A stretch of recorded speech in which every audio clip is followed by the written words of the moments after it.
सा एनडिपिनि बारगाव सोद्रोमाफोरनो रिहेबिलिटेसनखौ होनो हानाय जाबावबाय दिनै जोबोद गोजोननाय मोनदों दिनै 590 जायफ्रा एक्स एनडिपि केडारफोर बिथांमोना दिनै चेकखौ नाजावनो बा मोननो हाबाय बेनि थाखाय गिबियावनो जोंनि नखर मन्त्रि आरो जोंनि प्राइम मिनिस्टार नरेन्द्र मदि आरो मानगोनां अमित शाह बिथांमोनखौ धन्यबाद होदों आरो जोंनि असमनि मानगोनां chief minister doctor Himanta Biswa Sarma बिथांखौबो धन्यबाद होदों आरो जोंनि बिटिआरनि सिएम मानगोनां प्रमद बर' सार आरो गासै जोंनि एबसुनि दैदेनगिरि बिथांमोनाबो जेनोखि हेफाजाब होदों बिथांमोनखौ गासैखौबो गोजोननाय आरो जासिनाय थादों जोबोद गोजोननाय मोनदों आसा खालामदों जेनोखि पार्ट जे रिहेबिलिटेसन आरो बेखौ गोबां मानसियानो जोंनि केडार्सफ्रा एक्स केडार्सफ्रा आसा खालामबाय थादोंमोन दा बेयाव जाफुंहोनो हाबाय बेनि सायावथ' जों जथेस्थ' गोजोननाया दङ बेखौ जों बुंनानै फोजोबनो हानाय नङा आरो बाद बाखि खोथाया जाहैबाय जों दा समाजाव फैबाय हिसाबै जों समाजनि मोजां खामानिखौ बयबो मावनो थियारि जानांसिगोन आरो बेखौनो आं गासैखौबो खावलायनाय थादों आरो दिनैसिम साबेसेनो होफुंनो हाखो आरो बेसेबां थाबावनानै दं दिनै एटलिस्ट 5000निबो बारा एक्जेक्टलि नाम्बार्सआ आंनाव गैला खिन्थु दङ थाबावनायाथ' हार्डक'र केडार हिसाबै सासे सानै थानो हागौ थ' बे हिसाबै बेखौहाय दिनैहाय कमप्लिटलि क्ल'ज खालामनाय जायाखै दाबो आरो नैबे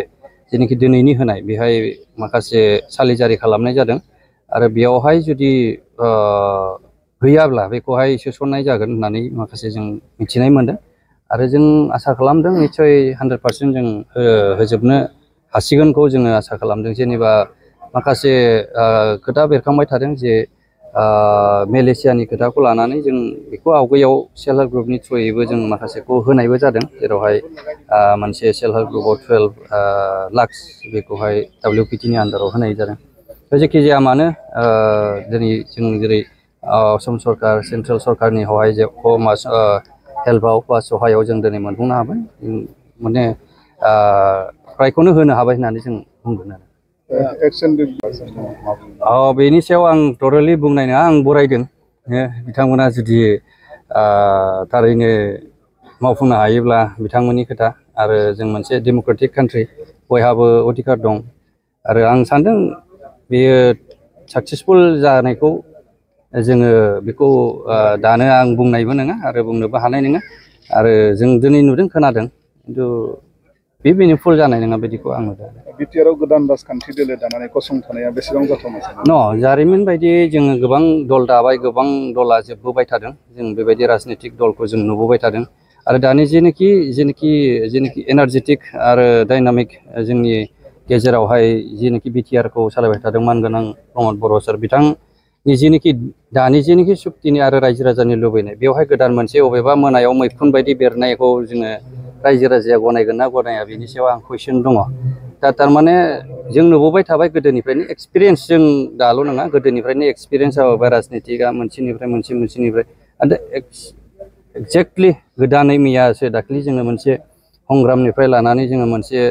अखा नायनाय बायदि जादों दा बेवहाय रायजो राजाया गोरलैयै एक्सेप्ट खालामगोन ना खालामा बेखौ आं डाउट दङ आरो बे साक्सेसफुल जागोनखौबो आं बारा नुनाय बायदिखौ नुवाखै आरो थारमाने दस्रा राजनितिक पलिटिसियानफोरा माबायदि सिन्था खालामदों खिन्थु जारिमिना बेखौ फोरमायो जे बे एसेल' मानसिजों आरो एसेल' राजनितिक खालामनाया बे साक्सेसफुल जाहैगोनखौ आं बारा नुहुराखै आरो लानाया बयहाबो अधिकार दं राजनितिकआव थानानैल' नोङो जे MCLA गेलेगोमोन नोङा इन्डिपेन्डेन्टबो गेलेगासिनो दङना नंगौना नङा बेयो बयहाबो राइट्स दङ इन्डिपेन्डेन्टबो गेलेनो हायो बिदिनो जाहैगोन बेथ' राजनितिक दलाव थाबाबो थायाबाबो जेनेबा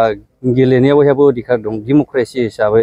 मोनसे दल गठन खालामनानै गासै दलावहाय बोनानै लांजोबनो हानानै जे मोनसे सासनाव फैगोन बेयो माने बहुद टाफ सिटुएसन दानि जुगाव आरो रायजो राजा बेखौ लुबैदों दा जोंनावहाय गोदान आपडेट पलिटिकेलि मोजां जोंनावहाय फैगासिनो दङ आरो जों पलिटिकेल भिजनारफ्रा मोजां नुनानै बर'नि जेनोखि जांख्रिथायनि बेलायाव जोबनानै दिनै लुखांनायनि दङ आरो